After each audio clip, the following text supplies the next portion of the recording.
Hello friends, embrace the woman with in में आपका स्वागत है। हमारा ये प्रोग्राम आपको पसंद आ रहा है, ये जानकर हमें बेहद खुशी हो रही है। तो आइए आज की इस सीरीज़ के कंटिन्यूएशन में हम बात करें करियर एंड फैमिली लाइफ के बारे में। क्या करियर इम्पॉर्टेंट है या फिर फैमिली लाइफ या फिर दोनों? तो आज के सेशन में हम जानेंगे कि कैसे अपना करियर चुनें और कैसे उसको फैमिली लाइफ के साथ में बैलेंस करें। आपके कमेंट्स हमारे लिए वैल्यूबल हैं, इसलिए उन्हें ज़रूर से पोस्ट करें। हमारे चैनल को ज़रूर से सब्सक्राइब करें। Stay connected, keep watching, embrace the woman within. श्वास भरे और छोड़ दे।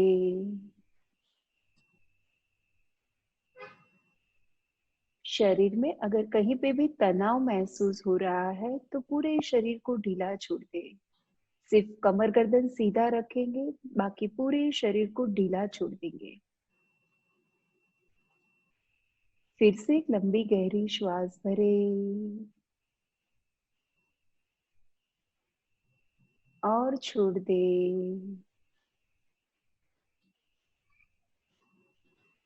हम ही शक्ति है, उसी भावना से 3 बार मंत्र चैंटिंग करेंगे और अपना ध्यान अपने हथेलियों के नीचे जो भी संवेदना हो रही है उसके प्रति रखेंगे। सब साथ में चैंट करते हैं। या देवी सर्वभूतेषु शक्तिरूपेण संस्थिता नमस्तस्यै नमस्तस्यै नमस्तस्यै नमो नमः। या देवी सर्वभूतेषु शक्तिरूपेण संस्थिता नमस्तस्यै नमस्तस्यै नमस्तस्यै नमो नमः। या देवी सर्वभूतेषु शक्तिरूपेण संस्थिता नमस्तस्यै नमस्तस्यै नमस्तस्यै नमो नमः।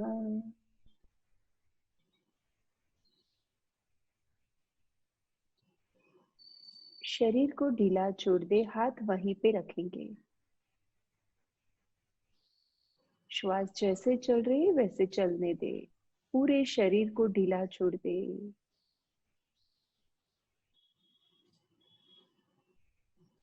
अपना ध्यान हाथों के नीचे हो रही संवेदना पर ले जाए।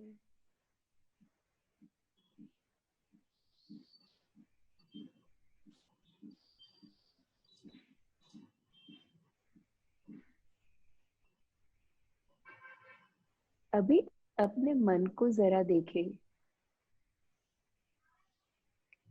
इस क्षण आपका मन कैसा है?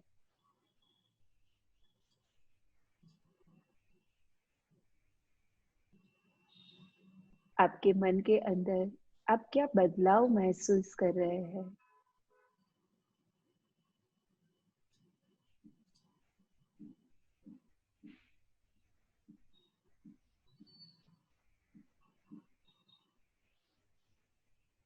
अपनी अनुभूति के साथ रहे।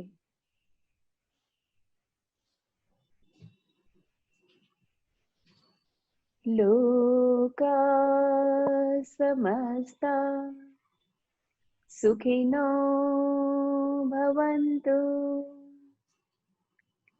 ओम शांति शांति शांति।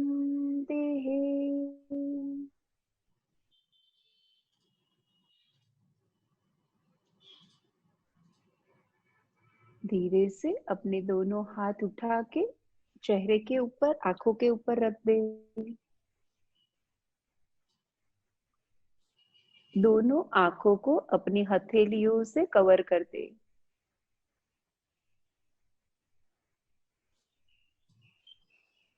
धीरे से अपने दोनों हाथ घुटन पे रख दे, हथेलियां खुली आकाश तरफ।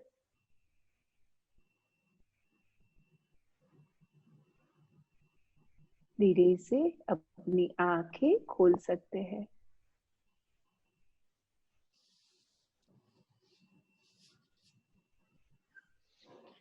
मेडिटेटिव। कैसा लगा? हाँ दीदी। मेडिटेटिव कह रही हूँ एकदम। हाँ दीदी, अब टोटली ब्लैंक, और पैरों में लेफ्ट घुटनों पे कुछ वाइब्रेट हो रहा था, और नेक में जो ओके मेरा पेन था दोपहर से कुशन रखने के लिए स्टीफ हो गया था, अब वो रिलैक्स है। Okay, very good, thank you for sharing. Okay दीदी, क्लास की शुरुआत ही हमने होमवर्क से की है। जी। बेताली कोई आंगड़ी ऊंची न करी, मैं ज करी। हाँ जी। ये जो भी अभी जिसने भी एक्सपीरियंस किया है, आप आपके घर में जो भी पूजा करते हैं या कोई ध्यान करते हैं, जो भी करते हैं, उसके बाद ये आपको करना है यही श्लोक के साथ। ठीक है? तो कल सब सुबह में ये करेंगे, और जब हम 11 बजे दीदी खोलते हैं ग्रुप फीडबैक के लिए, जी। तब सबको अपना एक्सपीरियंस शेयर करना है। ओके। ठीक है? ये पॉइंट बहुत ही इम्पोर्टेंट है, और हमारे वुमन के लिए तो मैं बोल सकती हूँ इट्स अ की point of our health. Okay. ठीक है? आगे डिटेल में इसको खोलेंगे, लेकिन पहले खुद सबको एक्सपीरियंस करने देते हैं। जी। ठीक है? वरना हम जो बोलेंगे वो एक्सपीरियंस करने की लोग चेष्टा करेंगे। हाँ जी। राइट? तो मैं इतना जरूर बोलूंगी कि मिस मत करना, कल सुबह खुद एक्सपीरियंस करना, और जब भी है नाभि में से चैंट करना, गले में से नहीं, मतलब ऊपर ऊपर से नहीं, और सही में खुद को शक्ति महसूस करना। राइट? और कल आपका एक्सपीरियंस हमारे साथ शेयर करना, फिर इसका रहस्य खोलेंगे। ओके, आज की जर्नी शुरू करें दीदी? जी बिल्कुल। ओके, आज का जो हमारा विषय है ना, मेरे हिसाब से बहुत ही महत्वपूर्ण है। आज हम बात करने वाले हैं मैरिज और करियर की। जी। तो सबसे पहले हम शुरुआत करते हैं कि मैरिज कब करने चाहिए, किस एज में मैरिज करने चाहिए। क्या लगता है सबको कि कब मैरिज करना चाहिए? आप चैट का ऑप्शन ओपन है, आप चैट में बता सकते हैं। हाँ, आज का देखो पूरा कम्युनिकेटिव सेशन रहेगा, तो जैसे ही यहाँ से कुछ पूछा जाता है ना, आप चैट में मैसेज डाल दो, ताकि आप क्या सोचते हो वो हमें पता चले। ये सेशन बहुत जरूरी है अगर आप हमसे शेयर करते हैं। ओके, एक एज आई है 23। थैंक यू कैनी सिंह। हमें 3-4 ऑप्शन चाहिए ताकि हम थोड़ा प्रैक्टिकली आगे बढ़ सके। जो भी यहाँ से शेयर करते हैं ना, आपका आंसर आप चैट में डालते जाए। चैट का ऑप्शन सबके लिए खुला है ना दीदी? हेलो? हाँ, होस्ट को कर सकते हैं दीदी, मतलब मैं उनका चैट्स देख सकती हूँ। ओके, आप हाँ चैट शेयर कर सकते हैं। हाँ जी। हाँ जी। ओके ओके, तो आपके पास 3-4 ऑप्शन आते तो मेरे साथ एक बार शेयर कर देना। जी। ओके, एक ऑप्शन आया है 23। जी, दूसरा आया 21, 25, ओके 26, 27, 18। Okay okay fine. इतने दीदी ने बताए ऑप्शंस, उसमें एक ऑप्शन है 18, बाकी सब ऑप्शन है अबो 20। जी। राइट? ओके, अब जल्दी से फास्ट रिप्लाई करना कि आप यहाँ पे जो भी मदर्स बैठे जिसके ऑलरेडी बच्चे हैं, राइट, आपकी शादी किस एज में हुई थी? दीदी 4-5 ऑप्शन आते ही आप हमसे शेयर कर देना, तो हम आगे बढ़ेंगे। हाँ जी। 23, 21, 28, 22, 18, 26। ओके जी। फाइन।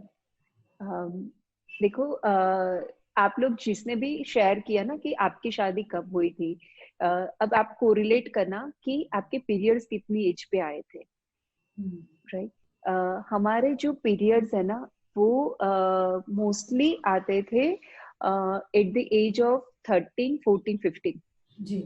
राइट? मतलब around between 13 to 15, 13 to 14 rare था, अराउंड 15 बहुत ज्यादा रेशियो रहता था। जी। ठीक है, और तब जाके हमारी शादी हो जाती थी 21 से लेके मैक्सिमम 25-24 तक। जी। ठीक है, अभी देखो पीरियड्स जल्दी आ रहा है, हाँ जी। राइट। 11-12 इयर्स में, मतलब 9 ईयर्स से स्टार्ट होते हैं प्रैक्टिकली, कई लड़कियों के 9 ईयर्स से लेके 12 तक पीरियड्स आ जाते हैं, जी। राइट। तो कल हमने थोड़ा बहुत फिजिकल चेंजेस के बारे में देखा था। देखो, शादी के दो इम्पोर्टेंस होते हैं। एक तो कुदरत ने कुछ साइकिल ही ऐसी बनाई है कि जिसमें शादी जरूरी है, क्योंकि एक शक्ति का प्रवाह जब बहना शुरू हो जाता है तो उसको शिव से मिला देना चाहिए, तभी वो कल्याण का कार्य करेंगे। अगर उसको सही टाइम पे शिव को नहीं मिलाया तो फिर वो वही शक्ति विनाश कर सकती है। ओके। ठीक है, तो एक ऑप्शन है कि जब पीरियड्स आना शुरू होते हैं तो जो हार्मोनल चेंजेस होते हैं, उस चेंजेस के हिसाब से बहुत सारी भावनाएं चेंज होती है, राइट। बहुत सारे बॉडी में नए ड्राइव्स खुलते हैं, राइट। तो अगर हम टाइम पे, सही समय पे लड़कियों की शादी करवा देते हैं तो उसको एक सही पात्र मिल जाता है जिसके साथ वो अपनी शक्ति को जोड़ सकती है, और फिर शिव और शक्ति दोनों मिलके आगे अपना और अपने बच्चों का जीवन संवार सकते हैं।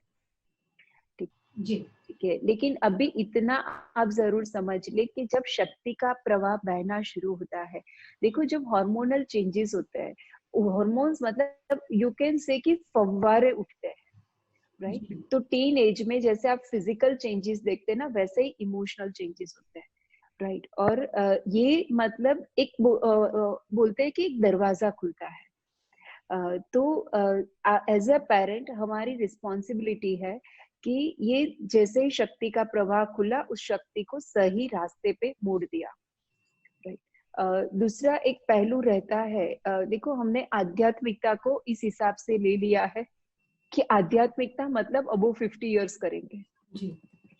ठीक है, मैं पर्सनली मानती हूँ, मैं मेरे गर्भ संस्कार में लड़कियों को समझाती हूँ कि आध्यात्मिकता की शुरुआत अभी बीज जब बन रहा है ना तब हो जाती है। जी। आपके ओवेरी में आपके बच्चे का बीज जब बन रहा है तब से बच्चे में आध्यात्मिकता के बीज डालने चाहिए, राइट। तो जब मतलब ये देखो, हम मान सकते हैं कि दो दरवाजे, फॉर एग्जाम्पल, राइट। ये दरवाजा है कि उस शक्ति को कोई दिशा नहीं है, ये दरवाजा है कि उस शक्ति को दिशा है, राइट।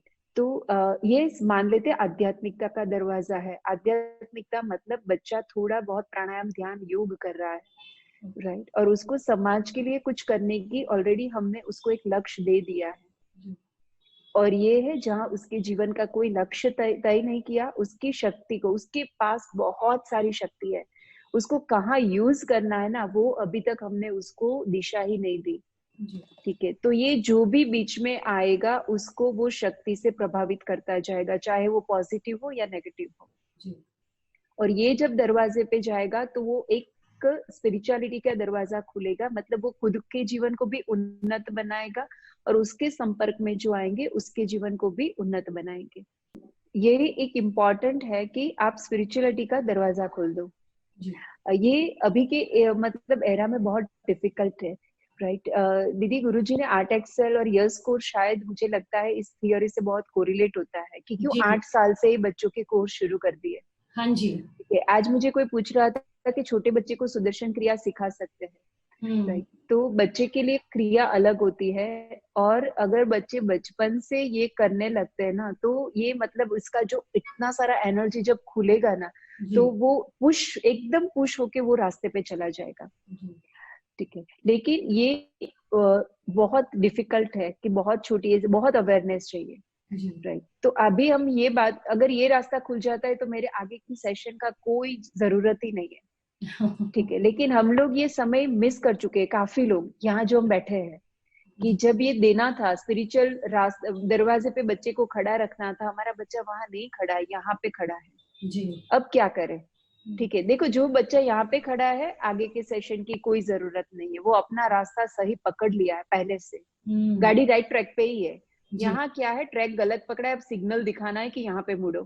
ठीक है, तो अगर हम ये रास्ते पे नहीं चले तो आई रिक्वेस्ट कि आपकी बेटी की शादी, बेटी हो या बेटा, लेकिन यहाँ पे वुमेन हेल्थ की बात हो रही है, जी। तो बेटी की शादी बहुत जल्दी करवा दो। जल्दी मतलब सपोज 12-13 ईयर्स से उसका ये दरवाजा खुल जाता है, मैक्सिमम 18 to 22, मैं तो 18 बोलती हूँ।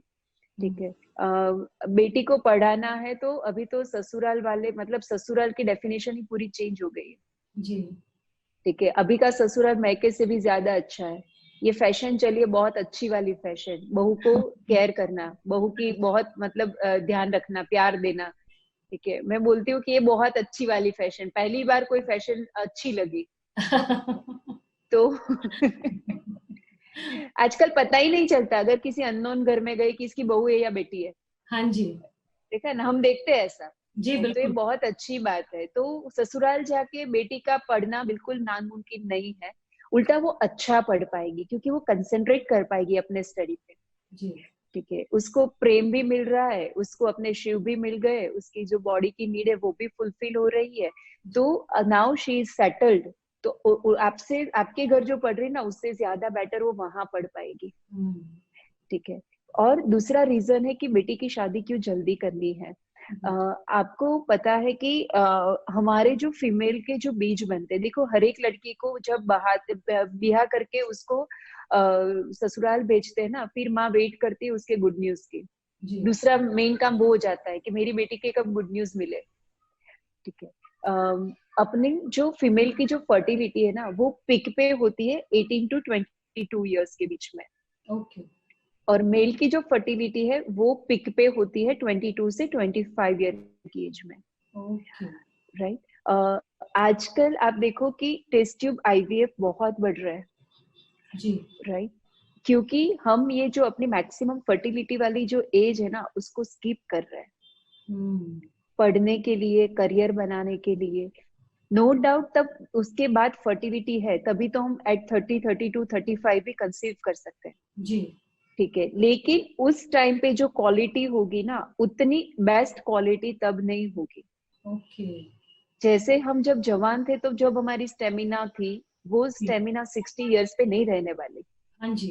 ठीक है, तो हम बोल सकते हैं कि तब वो बीज जवान है, जी। एकदम पावरफुल है। जी। और उसमें से जो बच्चा आता है और एट द एज ऑफ 35 जो बच्चा आता है, डेफिनेटली दोनों में फर्क होगा, क्योंकि दोनों के बीज में फर्क है। ओके।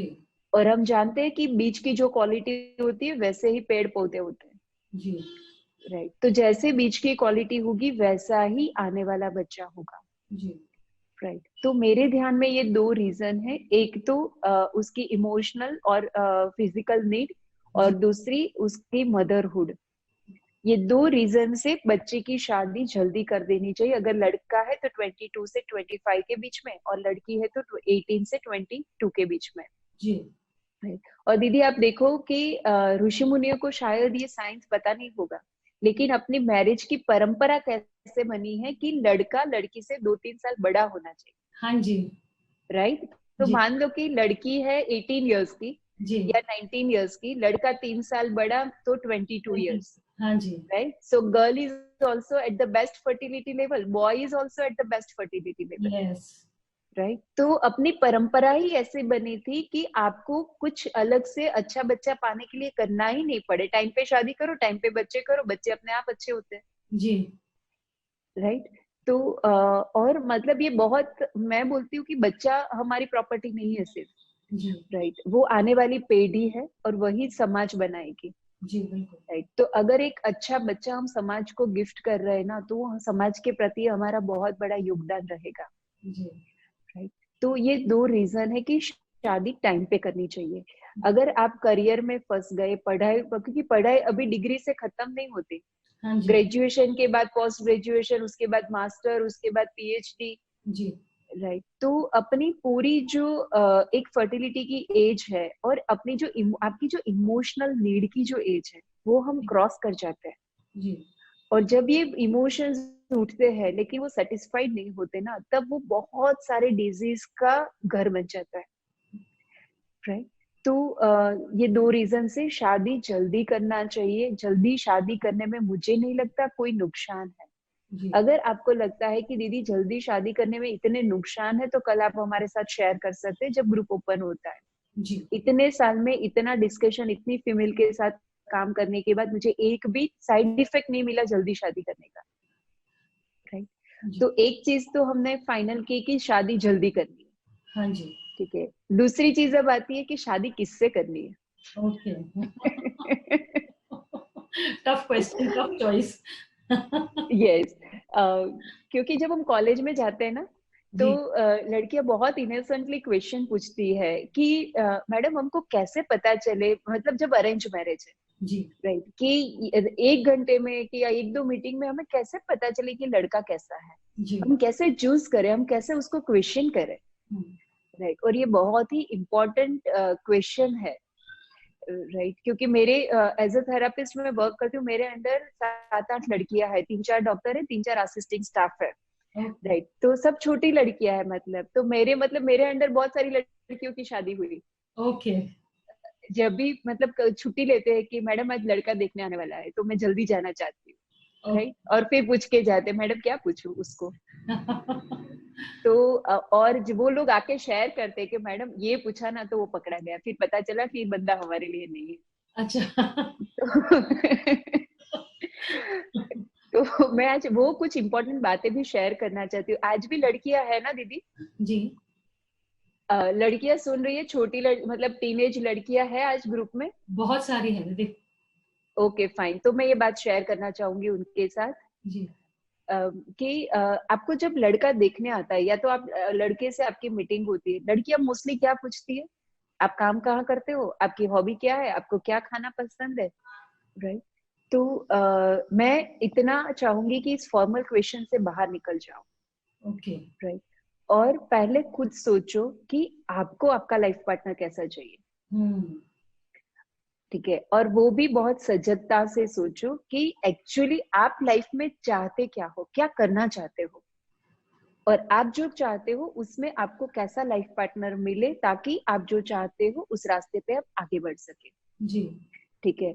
फॉर एग्जाम्पल, अगर आप पूछते हो लड़के को कि आपको क्या पसंद है, आई डोंट थिंक कि कोई लड़का बोलेगा कि दारू पीना, जी ठीक है। तो हकीकत है, वो तो वो बोलेगा ही नहीं, सीधा ही पूछो आपको कोई एडिक्शन है, जी ठीक है। तो अगर एडिक्शन है तो I hate addiction, I will we will not go further, जी।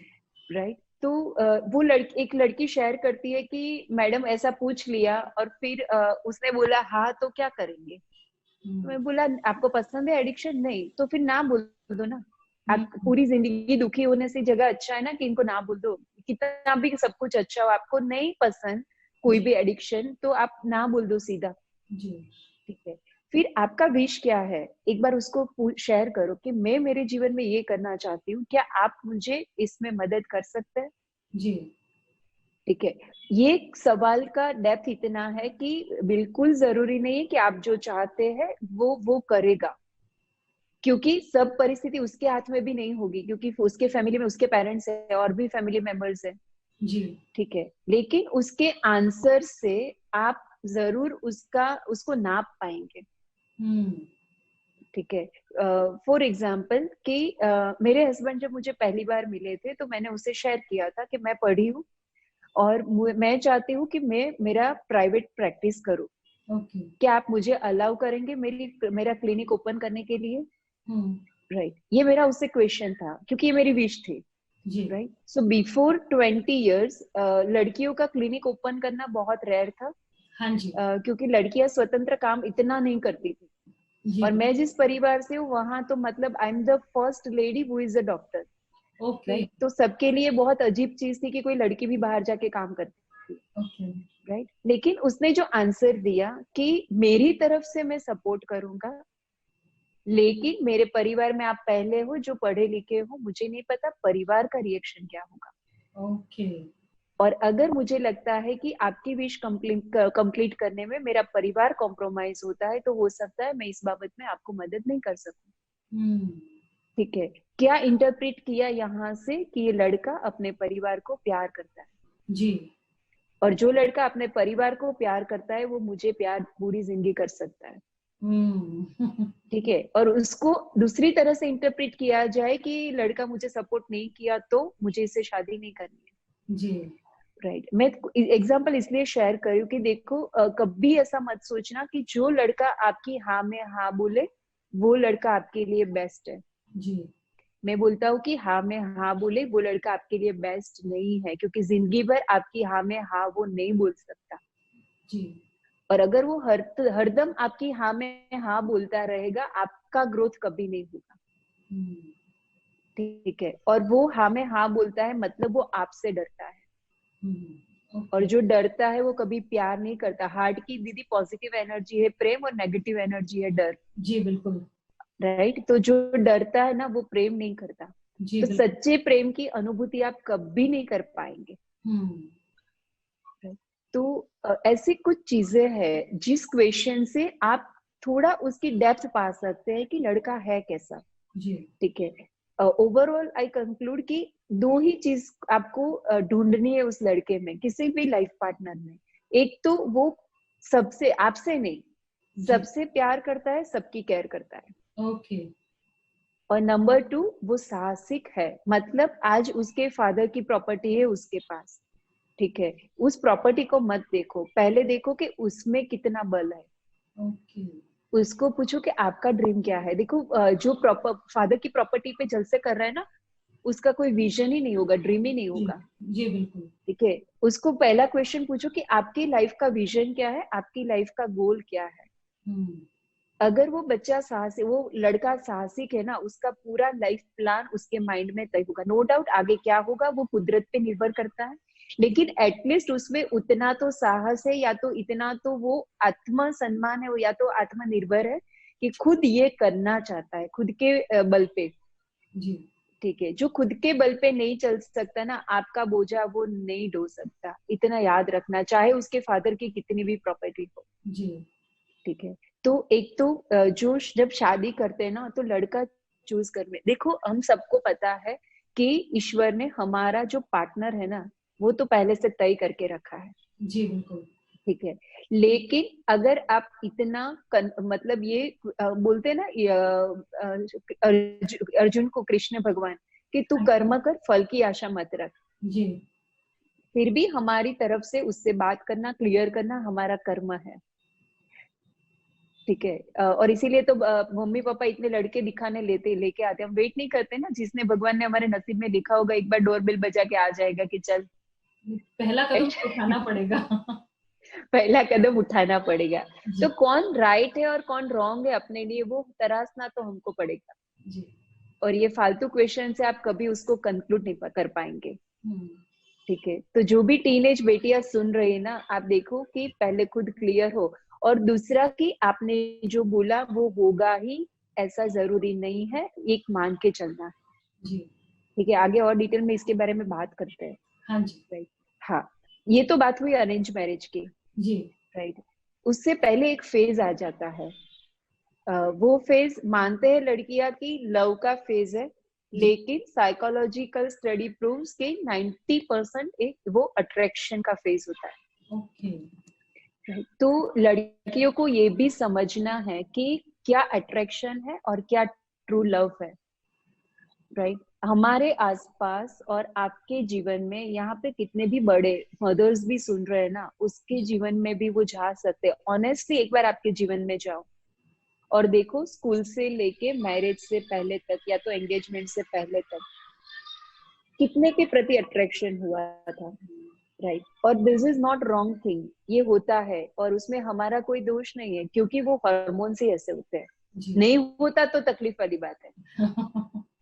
सही बात है ना दीदी। जी बिल्कुल। अगर मेल फीमेल के हार्मोन जो है वो नॉर्मल नहीं है तो उसको अपोजिट सेक्स के प्रति अट्रैक्शन नहीं होता। जी बिल्कुल। ठीक है, अगर वो नॉर्मल है तो अट्रैक्शन होता ही है, लेकिन हम गलती क्या करते हैं, हाँ अट्रैक्शन हो रहा है वो ठीक है, उसको फील करो। हाँ, फ्रेंडशिप को एक दायरे में रह के, एक लिमिटेशन से रह के फ्रेंडशिप भी रख सकते हैं, फ्रेंडशिप कोई बुरी चीज नहीं है। जी। ठीक है, लेकिन उसकी लिमिट क्या है, बाउंड्री क्या है, वो समझनी पड़ेगी। जी। राइट, और आजकल मिस्टेक क्या होती है लड़कियों से कि यही अट्रैक्शन को एक तो वो लिमिट क्रॉस कर देते हैं। जी। क्योंकि उसको वो ट्रू लव समझ बैठते हैं। उनको ये अट्रैक्शन और लव के बीच में डिफरेंस नहीं पता चलता। कॉलेज में हमने आंख बंद करके हाथ उठाया था कि कितने लोगों ने अट्रैक्शन को लव समझा, फिर ब्रेकडाउन हुआ और दुखी हुए। 80% लड़कियों के हाथ ऊपर थे। ठीक है, अभी हम हाथ ऊपर नहीं करवा रहे क्योंकि हम फेसबुक से कनेक्टेड है, लेकिन आप ऑनेस्टली देखो, देखो ये दो पहलू समझना चाहिए कि अट्रैक्शन होता है वो नॉर्मल है, उसमें कोई भी गिल्ट फील करने की जरूरत नहीं। जी। ठीक है, नंबर 1। नंबर 2, अट्रैक्शन को समझना जरूरी है, उसकी बाउंड्री को समझना जरूरी है। और नंबर 3, अट्रैक्शन और ट्रू लव में जमीन आसमान का फर्क है। ठीक है, कितने मूवी में हमने देखा था 1 2 3 साल के बाद हीरो हीरोइन को पता चलता है कि हमारे बीच में एक्चुअली कुछ है ही नहीं, और फिर ब्रेक डाउन करते हैं। जी। ठीक है, ऐसा ही रियल लाइफ में होता है दीदी, राइट। और उसका इफेक्ट मैरिज लाइफ पे पड़ता है। तो अगर आप चाहते हो, देखो ये अट्रैक्शन होगा 1 साल 2 साल 3 साल, और आई रियली बिलीव कि इस टाइम पे अट्रैक्शन को एक लिमिट तक रखना, काबू में रखना बहुत ही डिफिकल्ट है। जी। राइट, लेकिन वो आता है। इसीलिए मैंने बोला कि बच्चे टीन एज में आने से पहले उसका स्पिरिचुअलिटी का दरवाजा खोल दो। ठीक है, तो एक सजगता के साथ वो उस अपने हॉर्मोन्स को भी जस्टिफाई करेंगे, उससे बातें करना, उसके साथ समय बिताना कोई गलत बात नहीं है। ठीक है, लेकिन उसकी भावनाओं का एक लिमिट है, वो समझ सकते हैं कि मेरा अट्रैक्शन है, और वो गिल्ट भी नहीं फील करेंगे इन फ्यूचर। राइट, और उसको ट्रू लव समझ के लोग, इतने लड़कियां आगे बढ़ जाती है कि फिर वहां से रिवर्स होना बहुत डिफिकल्ट हो जाता है। जी। और यहाँ तक कि दीदी उसका इम्पैक्ट उसकी प्रेगनेंसी तक रहता है। और जो भी जब मरमा के बाद पता चलता है, क्योंकि मरमा में हमको पता है एनर्जी कहाँ डिस्टर्ब है, तुरंत ही पता चल जाता है। जी। 1 2 3 मरमा में शेयर नहीं करते, लेकिन जब हम कंफर्म है कि कहीं तो गड़बड़ है और जो हिस्ट्री खुलती है, जी। और इसीलिए मैं आज शेयर कर रही हूँ कि वो जो गिल्ट है, वो जो सबसे बुरी जो कोई इमोशंस है ना, जो फीमेल को सबसे ज्यादा परेशान करती है, वो है गिल्ट, पछतावा। है ना, और किसी ना किसी के मतलब कभी ना कभी जीवन में ऐसा कुछ हो जाता है और तब हमारा कंट्रोल नहीं रहा, उसका पछतावा हमको जीवन भर उसका वो करना पड़ता है। राइट, तो जो भी बेटी आज बैठ के सुन रही है ना, मैं बहुत मतलब एक इम्पोर्टेंट बात आपसे रिक्वेस्ट करके बताना चाहती हूँ कि अट्रैक्शन इज नॉर्मल। आपको लड़कों के साथ सामने देखना, बातें करना, उसके साथ रहना पसंद है, बिल्कुल गलत बात नहीं है। और मैं बोलती हूँ पेरेंट्स को कि एक्सेप्ट करो, राइट, लेकिन उसके दोस्तों को घर पे बुलाओ। उसको दोस्तों के साथ बाहर जाने का इतना, क्योंकि आजकल हमको पता है बहुत सारी जगह है जहाँ उसको एकांत मिल सकता है जी। और भावनाओं में वो लोग बह सकते हैं। तो हम नहीं चाहते कि हमारी बेटी इस एक भूल के कारण पूरा जीवन उसी पे पछतावा करती रहे। जी। दूसरा एक चीज है लव मैरिज। लड़कियों को, बच्चों को लगता है कि लव मैरिज खुद अगर चूज करते हैं ना तो वो बहुत सक्सेसफुल रहता है। राइट, डॉक्टर हंसल बसेज करके है, साइकोलॉजिस्ट है, और वो हस्बैंड वाइफ के रिलेशन पे बहुत डीपली रिसर्च बेस्ड वर्क करते हैं। ओके। और according to him arrange marriage are more successful than love marriage. ठीक है, तो मेरे कहने का मतलब ये नहीं है कि हर लव मैरिज सक्सेसफुल नहीं होता, लेकिन रिसर्च बेस्ड रेशियो ये है कि arrange marriage are more successful. ठीक है, और कई लड़कियों को मैंने शेयर करते सुना है, मैडम पता नहीं क्या देख के लव किया था।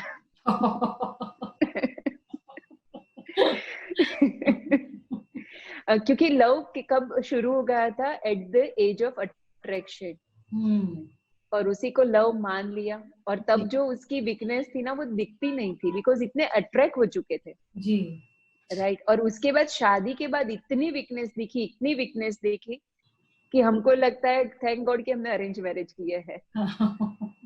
राइट, तो हर एक लव मैरिज में ऐसा नहीं होता, लेकिन चांसेस बहुत ज्यादा है, because you fall in love always in the age of attraction. जी तो हाँ, आप बहुत अवेयर है, सजग है, तो यू कैन डिफाइन कि ट्रू लव है और ये अट्रैक्शन है, और रियली वो ट्रू लव है, that is well and good. आप अपने चुने हुए पार्टनर के साथ बहुत आसानी से जीवन पसार कर सकते हैं। जी लेकिन आपका जो लव पात्र है वो अगर इंटर कास्ट है, दूसरी कास्ट का है, हम्म, राइट, तो प्रैक्टिकली मैंने देखा है कि शादी के बाद, खास करके प्रेगनेंसी और बच्चे होने के बाद, लड़की को बहुत ज्यादा कॉम्प्रोमाइज करना पड़ता है, क्योंकि ओके बिल्कुल कल्चर अलग है, रीत रिवाज परंपरा सब कुछ अलग है, ओके राइट। तो वो लोग इतना कंफ्यूज होते हैं, वो लड़कियां जो शेयर करती है, दीदी अपना जो स्वास्थ्य मंदिर है ना भटार पे, जी हाँ जी तो वहां पे ये कल्चर थोड़ा ज्यादा है, इंटरकास्ट मैरिज वाला, ओके राइट। और मैं देखती हूँ कि वो लड़कियां साइकोलॉजिकली थ्रू आउट प्रेगनेंसी और आफ्टर डिलीवरी चाइल्ड केयर में बहुत कॉम्प्रोमाइज करती है, क्योंकि ओके मम्मी के घर कुछ कल्चर था और जी उनके घर कुछ और कल्चर है, दोनों के बीच में कंट्रोवर्सी, ओके राइट। तो इंटरकास्ट मैरिज की मैं अगेंस्ट में नहीं हूँ, लेकिन जी मेंटली अगर आप इंटरकास्ट मैरिज प्रिफर करते हो ना, तो पूरा जीवन का सोच के मैरिज करना, जी ठीक है। तो थोड़ा बहुत क्योंकि एक लड़की है और उसने मोमेडियन में वो शादी की है, हाँ जी ठीक है, अब उसको नॉनवेज पकाना भी पड़ता है, खाना भी पड़ता है, प्रेगनेंसी में हम नॉनवेज छुड़वाते हैं, वो छोड़ देती है, हस्बैंड नहीं छोड़ते, ओके क्योंकि उनको लगता है छोड़ने से पाप लगता है, जी और वो घर संस्कार फॉलो कर रही है, इतना साइकोलॉजिकल स्ट्रेस कि उसकी प्रेगनेंसी को अफेक्ट करता है, ओके ठीक है। तो सिर्फ मैं एक पॉइंट रख रही हूँ कि अगर आप इंटरकास्ट मैरिज के लिए सोच रहे हैं, तो जी ये पूरा लाइफ देखना, जी ठीक है, सिर्फ शादी की रस्म अलग नहीं होगी, हम्म, जीवन का हर एक क्षण अलग होगा, जी ठीक है। और आप में अगर एक्सेप्टेंस है, पेशेंस है, तो आप जरूर ये कर सकते हैं, क्योंकि ये एक नए कल्चर में अडेप्ट होने के लिए बहुत पेशेंस और अडेप्टेशन, मतलब एक्सेप्टेंस चाहिए, जी राइट। तो मैरिज के लिए हमने मुद्दे देखे कि एक तो जल्दी शादी करनी है, किस बंदे से शादी करनी है, या और लव मैरिज प्रीफर करें या अरेंज मैरिज, जी ठीक है। उसके बाद आता है प्रश्न करियर का। हाँ जी इसमें कंफ्यूजन लड़कियों को ये है कि पहले करियर सेट करें कि पहले मैरिज करें, हाँ जी राइट। एक कंफ्यूजन ये है, दूसरा है कि शादी के बाद अपना करियर वो कंटिन्यू नहीं कर पा रहे, हम्म राइट। तो मैं बोलती हूँ कि कोई भी सपने बुनने, देखो जल्दी शादी करने का एक ये भी रीजन है, क्योंकि लड़कियां 18 से बीच, मतलब बॉर्न से लेके 20 साल तक थोड़ी फ्लेक्सिबल होती है, कुछ भी रूढ़ी या कुछ भी विचार उतने उसके स्टेडी नहीं हो गए हैं, ओके ठीक है, तो उसको थोड़ा मोल्ड करना इजी है, जी राइट। मान लेते हैं कि मैंने शादी से पहले डिसाइड कर लिया है कि मैं डॉक्टर बनूंगी, मैं अपना क्लिनिक ही खोलूंगी और फुल टाइम मेरे क्लिनिक में वर्क करूंगी, जी राइट। इतना स्ट्रांगली मैंने मेरा मन बना दिया है, क्योंकि 25 साल तक मेरी शादी नहीं हुई, तो 25 साल तक मेरे ब्रेन का इतना मैंने हार्ड वायरिंग कर दिया, जी ठीक है? अब शादी होती है एट द एज ऑफ 25, ससुराल जाते हैं, 5-6 महीने ऐसे ही निकल जाते हैं, और फिर ससुराल वाले बोलते हैं कि पॉसिबल नहीं है कि हम आपको क्लिनिक करने दें, जी ठीक है। तब देखो मेरी साइकोलॉजी क्या होगी, हम्म एक हार्ड वायरिंग बना लिया ना, उसको तोड़ना बहुत डिफिकल्ट है, जी ठीक है। तो मुझे एक तो होगा कि दुख होगा पहले तो, हाँ जी राइट। फिर जब दुख होता है ना, तो दुख, इनिशियली दुख होता है, बाद में गुस्सा आता है, जी ठीक है। परिवार, जब गुस्सा आता है, इरिटेशन होता है, परिवार वालों से मेरा डिस्टेंस बढ़ता जाएगा, हाँ जी और जिस भी परिवार में रह रहे हो, अगर परिवार से डिस्टेंस बढ़ा, विदाउट एनी रीजन आपके हस्बैंड से डिस्टेंस बढ़ा, जी राइट, और हस्बैंड से डिस्टेंस बढ़ा, मतलब आपकी मैरिज लाइफ वहां पे ही खत्म हो जाती है, जी चाहे वो फिजिक, मतलब देखने के लिए है, हाँ जी लेकिन अंदर से जो एक केमिस्ट्री मैच होती है, जो लव बॉन्ड बनता है, वो नहीं रहता, हम्म ठीक है। तो मैं लड़कियों को बोल कि अच्छा है, आप सपने देखो, अपना विजन क्लियर रखो, लेकिन एक बात याद रखना कि आपका करियर सिर्फ आपके लिए, वो आपका करियर सिर्फ आपके हाथ की बात नहीं है, तो माइंड को प्रिपेयर्ड रखो कि मैं जिस भी घर में जाऊंगी, उस घर से अकॉर्डिंगली मैं मेरा करियर करूंगी, जी राइट। और इतना पॉजिटिव रहे, थोड़ा श्रद्धा और समर्पण के साथ रहे, आप जो चाहेंगे कुदरत आपको देंगे। वैसे भी कुदरत हमारे नसीब में जो लिखा है ना वो देने ही वाली है। जी लेकिन जब हम बहुत ज्यादा संघर्ष करते हैं ना, तब हम परेशान होते हैं, जी राइट। तो एक तो हार्ड वायरिंग अपना खुद का बना के मत रखो। चाहे शादी लेट भी जल्दी कर रहे हैं ना, तो वायरिंग बनने से पहले ही वो नए माहौल में चली गई, उसी माहौल में जाके अपना वायरिंग बनाएंगे, जी तो ये दिक्कत ही नहीं आएगी, जी ठीक है। लेकिन अभी जो 22 क्रॉस कर चुके हैं और शादी बाकी है, तो मैं फिर से बोलती हूँ, आपका कोई भी डिग्री हो, कोई भी डेजिग्नेशन हो, आपका करियर सिर्फ आपके हाथ में नहीं है। और अगर रिजिडली आपके करियर को आपने पकड़ के रखा तो क्या होगा, परिवार खो बैठेंगे, जी राइट। तो थोड़ा फ्लेक्सिबल रहना है कि मैं जिस भी परिवार में जाऊंगी, सब सदस्यों की अनुमति के अनुसार उसके साथ। और अगर इतना मन आपका खुला कर देंगे ना, तो आपका पूरा परिवार का मन अपने आप खुला हो जाएगा और आप जो चाहे वो कर पाएंगे। जी तो आजकल जो लड़कियां बात करती है ना कि हम लोग भी पुरुषों से कम नहीं है, जी ठीक है, मैं बोलती हूँ इस सेंटेंस को डिलीट कर दो। हम पुरुषों से कम है ही नहीं, उसकी और हमारी कंपैरिजन हो ही नहीं सकती, because we are quite above than them, जी राइट। क्यों हम लोग को उनके जैसा नहीं बनना है, हम उससे पहले ही बहुत ही ऊपर है। हाँ जी और यही क्वालिटी की वजह से ही तो भगवान ने हमको उसके साथ रख दिया है। He has made us creator. किसी का भला करके, ये फीमेल का नेचर है, जब वो किसी का अच्छा करती है ना तो उसको बहुत अच्छा लगता है, हम्म, राइट। तो किसी का भला करके उसको भी ज्यादा संतुष्टि मिलती है, और वो संतुष्टि उसको, परिवार को भी जोड़ के रखेगा, भर के रखेगा। शादी के बाद तुरंत ही लड़की अपने करियर के बारे में टेंशन शुरू कर देती है, हाँ जी और उसकी उसके झमेले में वो परिवार से जुड़ ही नहीं पाती। जी जब आप परिवार को नहीं एक्सेप्ट कर रहे, परिवार आपको नहीं एक्सेप्ट कर रहा, तो आपकी इच्छा का स्वीकार ही नहीं होगा, जी राइट। और इसमें देखो, परिवार पे डिपेंड करता है, 1 साल लग सकते हैं, 2 साल लग सकते हैं, 5 साल भी लग सकते हैं, ठीक है। तो आप पेशेंस रख सकते हैं। अदरवाइज क्या होगा कि ना हम घर के रहे, ना घाट के रहे, जी ना घर में सेट हो पाए, ना बाहर से। और दूसरा कि आपने जो किया है, अगर आपको लगता है कि मेरा ये डिग्री डेजिग्नेशन के बेस पे मैं कुछ नहीं कर सकूंगी, तो आपके पास बहुत सारे ऑप्शन है कि घर पे बैठ के भी आप कुछ कर सकते हैं, जी अगर आपके परिवार वाले आपको अलाउड नहीं करते बाहर जाने के लिए, हाँ जी ठीक है। लेकिन जब तक ये हम लोग दरवाजा बंद नहीं करते ना कि डॉक्टर डॉक्टर, क्लिनिक क्लिनिक, ठीक है, तब तक ये दूसरे दरवाजे हमको खटखटाने का टाइम ही नहीं मिलता, जी ठीक है। ओके, ये दरवाजा नहीं खुल रहा, ये लाइफ टाइम नहीं खुलने वाला, एक्सेप्ट इट, जी ठीक है। और इसलिए नहीं एक्सेप्ट करना है कि आपके परिवार वाले नहीं मान रहे। आप मैं बहुत उसमें मुझे श्रद्धा है, और मैं मानती हूँ कि आप लोग भी मानते होंगे कि जो भी हमें मिल रहा है अपने कर्म के हिसाब से मिल रहा है, जी बिल्कुल ठीक है। अदरवाइज जैसे मैंने उस सेमिनार सेशन में भी बोला था कि भगवान आपको उस परिवार में भेज सकते थे जहां आप जो चाहे वो कर सकते थे, जी लेकिन आपका कर्म इसीलिए बना है कि आप यही काम करो, ये प्रोफेशन है, ये प्रोफेशन करो, और वो काम पूरा करवाने के लिए भगवान ने आपको इस फैमिली में डाला है, जी बिल्कुल ठीक है। तो उसके लिए परिवार वालों को भी दोष ना दो, राइट। एक स्वीकार भाव आ जाएगा ना, तो अपने आप एक समर्पण आ जाएगा कि जो भी हो रहा है वो मेरे भले के लिए ही हो रहा है, जी राइट।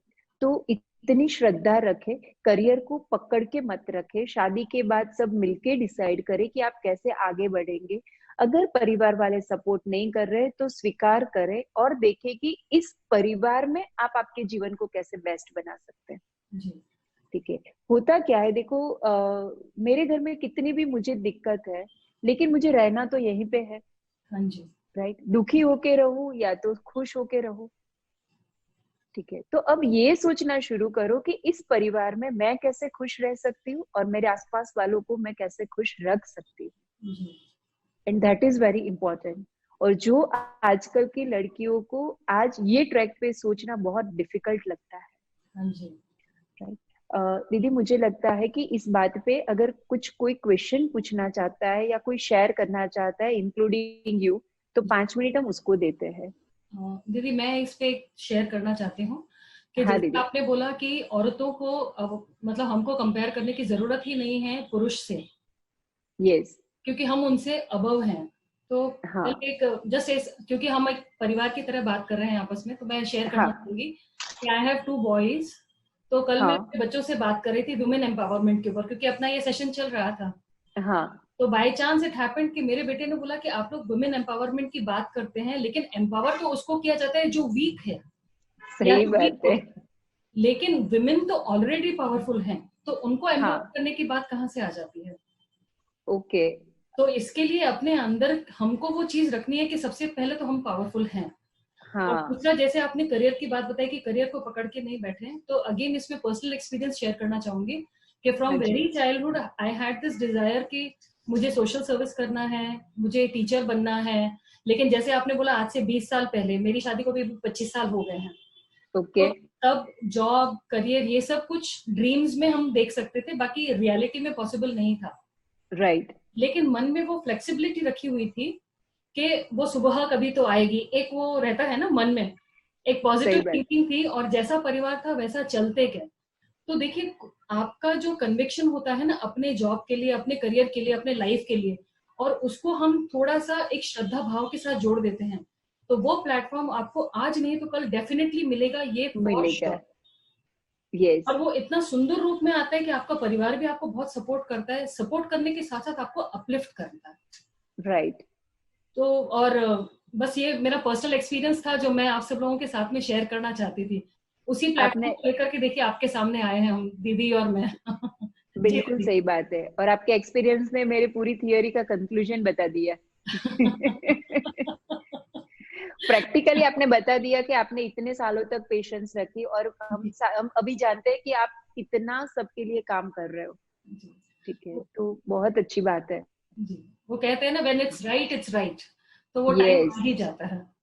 यस। और मतलब ये एक दीदी एक सेंटेंस मुझे बहुत ही पसंद है, और मैं उसमें बहुत मतलब पर्सनली बिलीव करती हूँ जी। कि जो भी हो रहा है वो अच्छे के लिए हो रहा है। हाँ जी। राइट। बस इतना ही अगर हम समझ लेते हैं ना, तो स्वीकार भाव बहुत जल्दी आ जाता है। जी बिल्कुल। राइट। और एक जो है कि थोड़ा हम लोग इससे निकल जाए कि जो भी गलत हो रहा है इन लोगों की वजह से हो रहा है जो मेरे पेरिफेरी में है।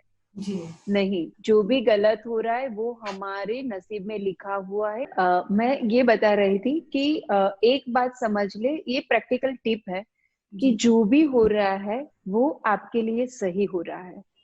चाहे आज वो आपको कितना भी गलत दिखता हो, लेकिन आप आपकी पास्ट को याद करना कि पास्ट में कुछ घटनाएं ऐसी बनी थी जो आपको लगा था कि ये गलत थी, ये मेरे साथ इसको ऐसा नहीं करना चाहिए, लेकिन देखो वो घटना के कारण आज आप ज्यादा पावरफुल बने हैं। जी। राइट। और दूसरा कि हम जो भी हमारे साथ हो रहा है, हम क्या मानते हैं कि इन लोगों की वजह से हो रहा है। जी। पेरिफेरी में जो लोग हैं इसकी वजह से, ये लोग मुझे क्लिनिक नहीं करने देते, ये लोग मुझे ये करते, ये लोग घर का काम नहीं करते, मुझे करना पड़ता है इसलिए मैं ये नहीं कर सकती। जी। राइट। ऐसा बिल्कुल ही नहीं है। जो भी हो रहा है वो हमारे कर्म के अनुसार हो रहा है, तो दूसरों को ब्लेम करना छोड़ दो। हाँ जी। और जब आप ब्लेम करने से और कंप्लेन के मोड से बाहर आ जाएंगे ना, आप खुद की एनर्जी को सेव कर पाएंगे, उसको अपलिफ्ट कर पाएंगे, और वही एनर्जी आपको हेल्प करेगी आपको डेस्टिनेशन में पहुंचाने के लिए। जी। ठीक है। ओके। हाँ दीदी, और शेयर करना चाहता है अपना एक्सपीरियंस? हाँ जी। एक बंदे के साथ हम शेयरिंग ले सकते हैं, फिर कंप्लीट करते हैं। जी। किसी को एक्सपीरियंस जिनको भी शेयर करना है हैंड रेज करें, हम किसी को भी बुला सकते हैं।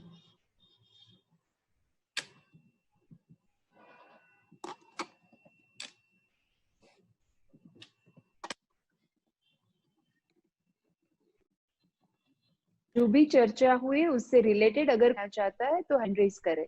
जी।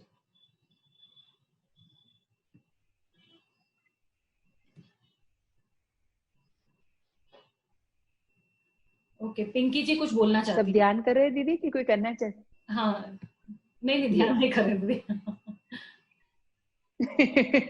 जय गुरुदेव दी। जय गुरुदेव। जय दी, गुरुदेव।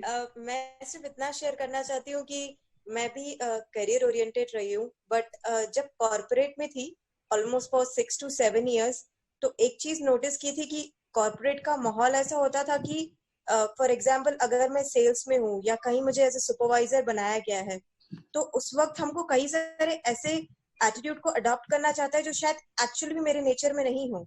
फॉर एग्जाम्पल अगर मुझे कहा गया कि मुझे किसी को डोमिनेटली या अग्रेसिवली कुछ काम करवाना है, which is completely opposite to my nature. By nature I might be very kind person, very sensitive person. तो वो चीज मैं नोटिस कर रही थी कि when I was working in corporate, कहीं ना कहीं दीदी मुझे अनइंटेंशनली भी I was of clearly the सुनाई ट्रैक ऑफ नहीं माई दे रही, एक्चुअल। आपको सुनाई दे रही है क्या? हाँ, यहाँ पर तो क्लियर आ रही है। दीदी आपको आवाज नहीं आ रही है? दीदी आपको आवाज नहीं आ रही है शीतल दी? नहीं, मुझे नहीं सुनाई दे रहा। आपकी आ रही है, उनकी नहीं आ रही। Okay Pinky, can you be more louder? Okay नहीं, वो ब्रेक हो रहा है, उसकी आवाज ब्रेक हो रही है। ओके अभी शैल आई रिपीट दी? दीदी आपको आ रही है? दीदी शीतल दीदी जी आप बैठिए। मुझे ब्रेक हो रहा है दीदी, आपको क्लियरली सुनाई दे रहा है? हाँ जी।